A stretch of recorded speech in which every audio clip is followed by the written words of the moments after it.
প্রধান উপদেষ্টার সঙ্গে সেনাপ্রধানের বৈঠক। ব্যাটিং বিপর্যয়ে আরও একবার টেস্ট হেরেছে বাংলাদেশ। হিজবুল্লাহর প্রতিরোধের মুখে ইসরায়েলে দক্ষিণ লেবাননে হেস্তাল হামলা শুরু করেছে। আজ আমি আপনাদেরকে এই খবরটি বিস্তারিত জানাবো, তাই আশা করছি ভিডিওটি সম্পূর্ণ দেখবেন।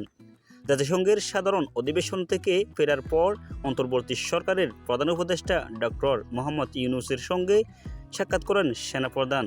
মঙ্গলবার রাষ্ট্রীয় অতিথি ভবনে যমুনা যান সেনাপ্রধান, যেখানে তিনি মুখ্যমন্ত্রীর সঙ্গে সাক্ষাৎ করেন।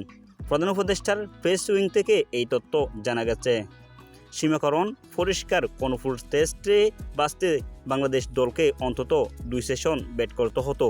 ততক্ষণে 1.5 থেকে 2 সেঞ্চুরি লিড পাওয়া গেলে গত মৌসুমে ক্রিকেট প্রেমীদের জন্য রোমাঞ্চকর কিছুই অপেক্ষা করত না, কিন্তু তা হয়নি। বাংলাদেশ প্রথম ইনিংসে 233 রান করে এবং দ্বিতীয় ইনিংসে 146 রানে অল আউট হয়। ভারতের লক্ষ্য 95 রান।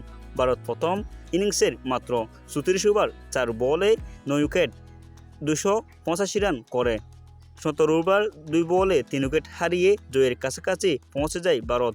বৃষ্টির ভেজা আউটফিল্ডের কারণে প্রায় 2.5 দিন খেলতে না পারায় ম্যাচ হেরে যায় বাংলাদেশ।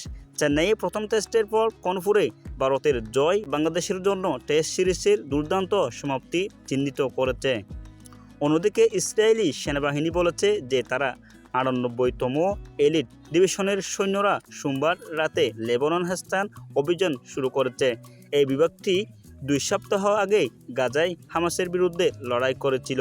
তাহলে ভিডিওটি দেখে কেমন লাগলো বিস্তারিত অবশ্যই আমাদের কমেন্ট বক্সে জানাবেন, এবং আপনি যদি আমাদের চ্যানেলের প্রথম হয়ে থাকেন আমাদের চ্যানেলটি অবশ্যই সাবস্ক্রাইব করবেন এবং ফেসবুক পেজটি অবশ্যই ফলো করতে ভুলবেন না। আসসালামু আলাইকুম ওয়া রাহমাতুল্লাহি ওয়া বারাকাতুহু।